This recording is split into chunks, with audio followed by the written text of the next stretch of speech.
Well, yesterday we were talking about how do we as groups work together and avoid bureaucracy from hanging us all up. So we're going to talk about that some more today. I'm also announcing what we're going to be doing tomorrow, so stay with me.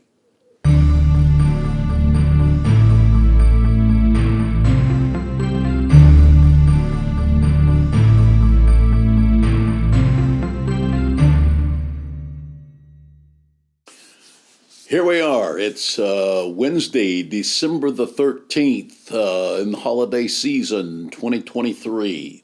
And this is All Things Apostolic, and I am Nathaniel Wilson, and I am happy that you are with us today. This is a great day, and it's a little chilly this morning, and so a good hot cup of coffee makes a difference. Ironically, I'm drinking my coffee out of my new mug. So for Christmas, one of the staff members, Carol Seward, who works in admissions and is a tremendous asset, this is what she bought me for Christmas, was 6 of these mugs. And it says, all things apostolic, news, views, and commentary. It's the kind of mug I like. I can't turn it too much, it'll spill, but it's real thick and heavy. It makes the coffee taste so much better. Don't ever drink coffee from a paper cup if you don't have to. There you go. So, the coffee's especially good this morning because it's freezing in this studio. The HVAC has been down, and I just got good news that they came out and checked it yesterday, and they found out it's just something minor, and they'll have it fixed by tomorrow. So if Richard and I, the producer, and myself if we're not frozen stiff by tomorrow, we'll see you then also. So anyway, it's a great morning, and God's blessing. I do want to talk about tomorrow for a moment. Tomorrow, that would be Thursday, December the 14th. We will be interviewing Joseph Salamida. Joseph Salamida owns Vanquish Studios in Palm Coast, Florida. And Vanquish Studios has been there. He's been in that business maybe 20 years, well, even before that, I think. But and it's one of the top and most well-known studios around, and definitely competed with the multi-million-dollar studios there in Florida, other studios. And the studio is actually known worldwide. So anyway, we are in the process and have been for a period of time, and it's been a great vexation of soul that we are trying to get our primary world-class, really, truly world-class studios made, completed, created, ready to use, and All Things Apostolic, and a whole lot of other things will be coming out of those studios that have to do with reaching our world in the day in which we live. So Brother Salamida was out here with us, and we consulted with him all day yesterday. Myself and a group of people that are specialists in all the particular areas that are needed for production. And it was a great meeting. It was significantly above my expectations. And the man knows his business. He's just tremendous. So anyway, tomorrow we will interview him here in the studio, and I think you'll enjoy it. It's different.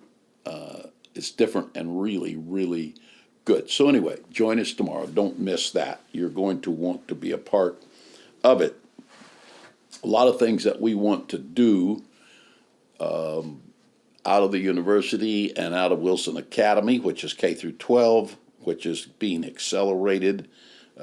Great things about that, not today, but we'll talk about what's happening with Wilson Academy online. So young people have an alternative in terms of, parents have an alternative also in terms of where they're going to school. And some of the stuff that's going on in some of our schools in the day we're in, I wouldn't send my kids to that school. And there's some right here in our area that have become just silly. So, but silly in serious matters. So, anyway, all of that is coming down the line, and we'll be talking about it. But all of those things will utilize the studio. And then there's children's ministries that we're working on. There's youth ministries that we're working on. What else? A bunch of other stuff. There's even music stuff. So this studio is an audio recording studio, but it's also a videography studio. It's also a number of other things. And so anyway, I think you'll enjoy the interview tomorrow about all of those things. One of the things that we said we're going to talk about today, to continue what we talked about yesterday, is really it was spawned out of one of the instructors here and one of the vice presidents texting me about some stuff, the information and content for a class that is being created.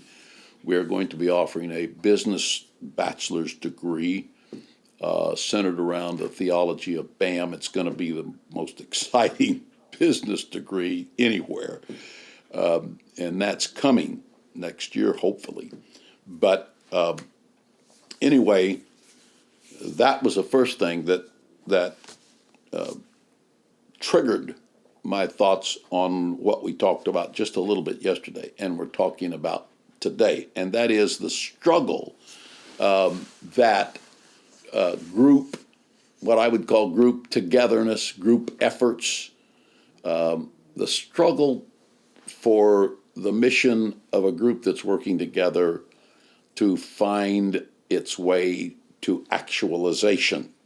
So oftentimes the mission, let's say the 100% mission starts here, but by the time it gets organized and by the time it gets funded and by the time it gets proper planning and some structure, I mean, things as simple as how are we going to get to wherever we're doing this, what are we going to do when we get there, and so forth. By the time you get through all that, sometimes the 100% mission ends up, we're just trying to find a way to quantify it, 80% or 60%, or sometimes much lower than that, 30%. So the mission gets diluted in the process. Yet we know that group efforts are in a class far beyond just individual efforts oftentimes. Now, an individual may trigger something that becomes bigger, but when it becomes bigger, it becomes a group effort because you need all hands on deck. And one human being is located in one human body with the limitations of just being one human body. So consequently, life is fixed where we have to work together.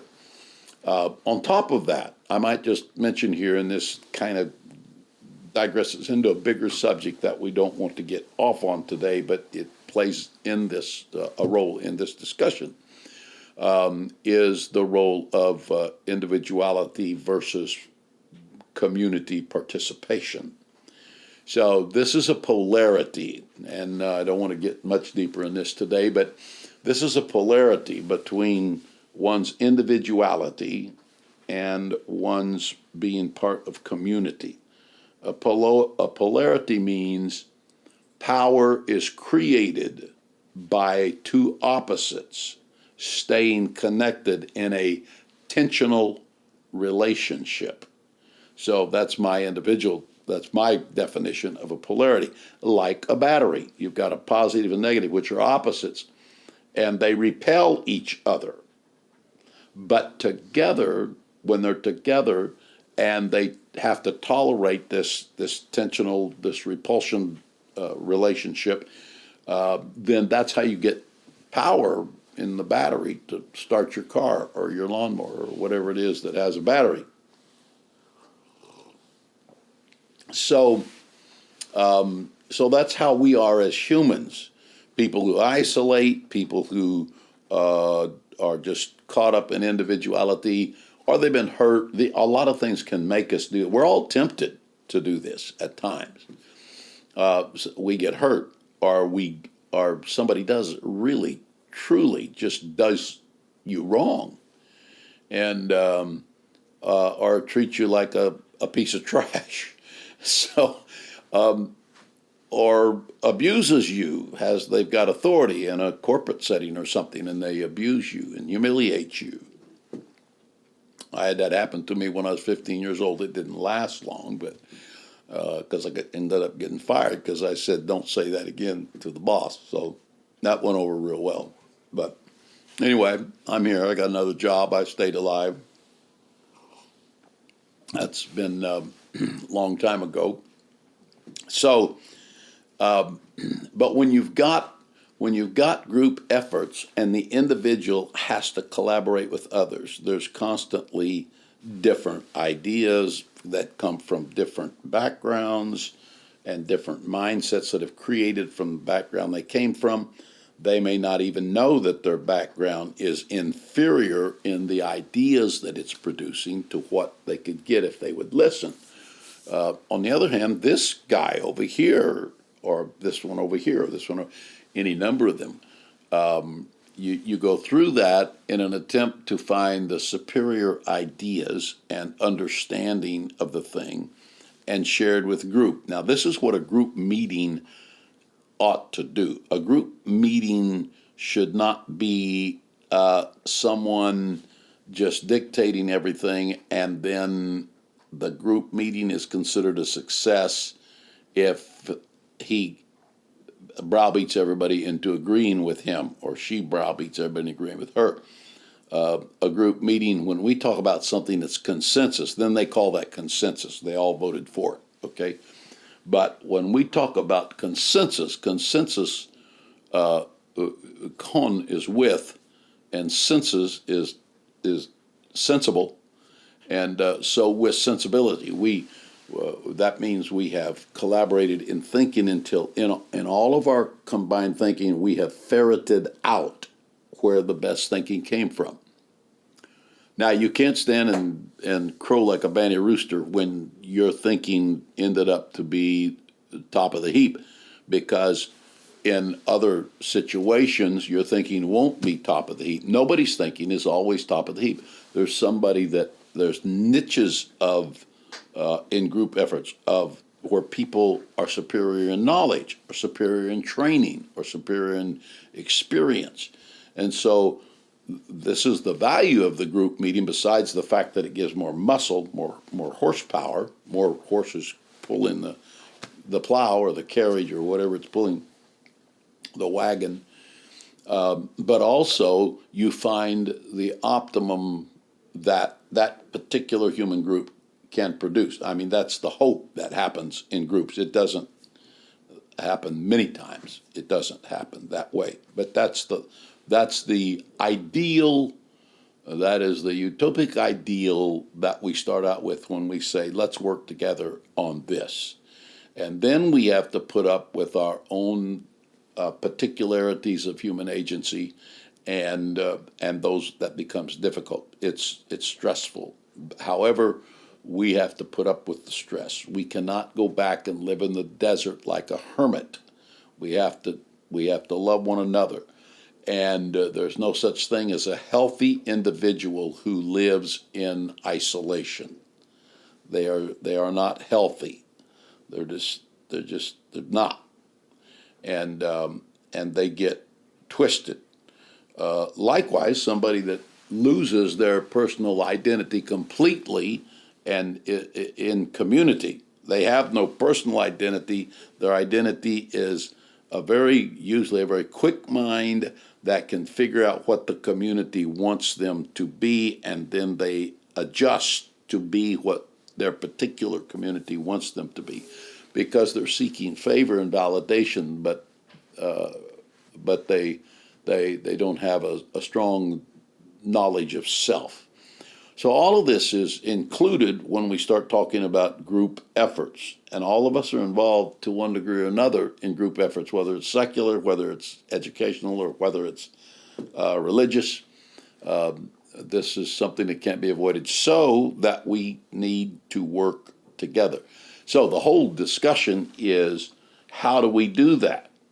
Now, the other place that this little discussion came out of is that when the staff here sent me this stuff because they were impressed with it, I also was impressed. It was in one of the books that is required reading in one of the courses. And it just so happened that the next night, which was last Thursday night, we had a Christmas season fellowship dinner gathering. Christmas season fellowship dinner gathering for a bunch of pastors. It was for pastors and their wives, and they were mostly from Northern California, some from the West Coast, some from other states, some all the way from Florida that came. And on that Thursday night, we had a get together. It wasn't some kind of rally. It was at our house. It was a dinner, and it was a great dinner. Everything was super and festive, and everybody had a great time. But there was about 40 or 50 of us there. And in that, we just talked a little bit about the struggle in group togetherness and the efforts to avoid bureaucratic bungling or bureaucratic snafus that tie everything up or confuse it or reduce its power and its efficiency. And how do we do that? Because we all, everybody, this isn't a political thing.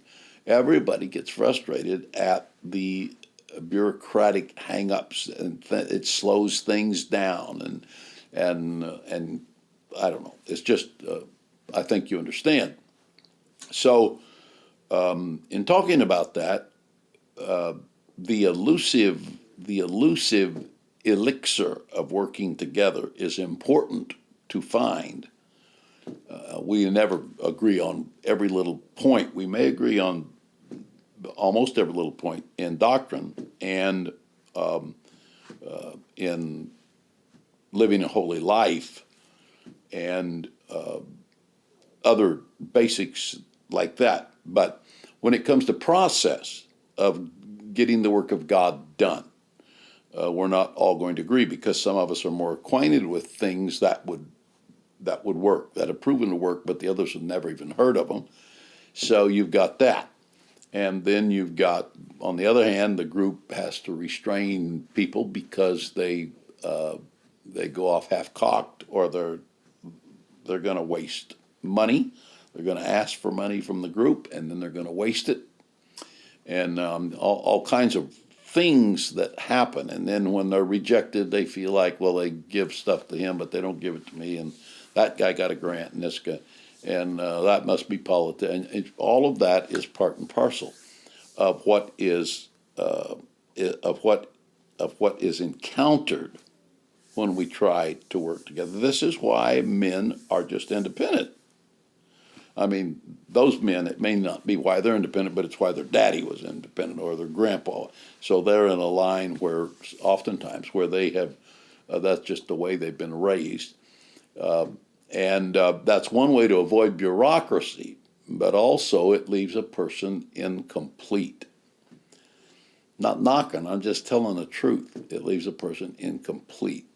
And, or under the banner of being independent, they will actually have their own unacknowledged organization that doesn't have a name, but it's as organized as any other organization is. So all of this is but it's not sinister. That's what we need to get. When we need to understand that that struggling through these things and talking about them, it's not something sinister. It's not something that is diabolical. It's not something that is threatening everybody, because what we're trying to do is get a group effort that will work where structures get created, and then people fall in love with structures. They become a tradition. Some people are vested in them because it's where they have a position, and in some cases there's monetary value in the position where they're receiving remunerations of some kind. Now, not in the organization I'm in or the fellowship, but in others that's true. And I'm not saying it's wrong. I'm just saying, but that invests people in the existing process, which may be antiquated or obsolete or shop worn or worn out and not working. And we talked about the other day that we need to be aware of this, and we don't need to put our head in the sand, because when you look at the entire world, there's things that there's major multi-million-dollar corporations that did put their head in the sand or did not see the changes coming, that corporately they would have to make change to survive.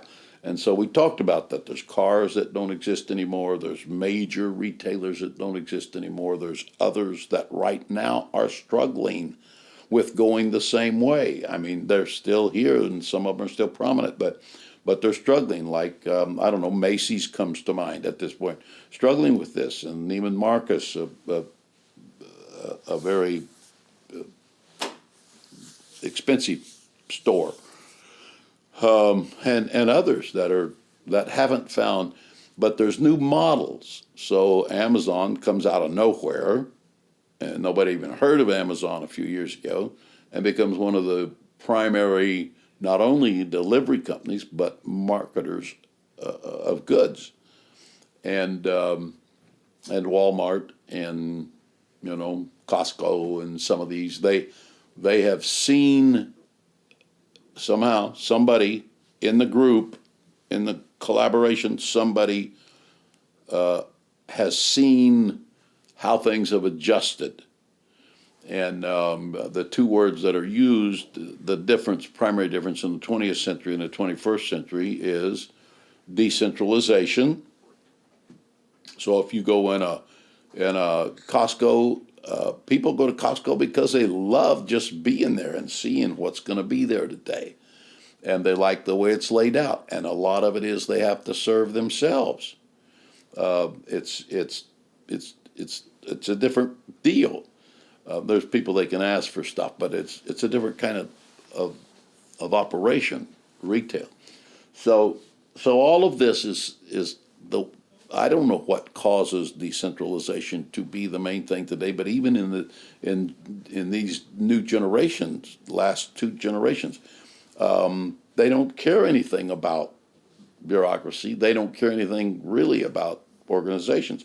Church denominations have went down because of these things. So all of this is part of what is happening in this. So how do we create processes where structures come and go as they support emerging work, but when that work is done, then it has the lightness of feet to move to the next one.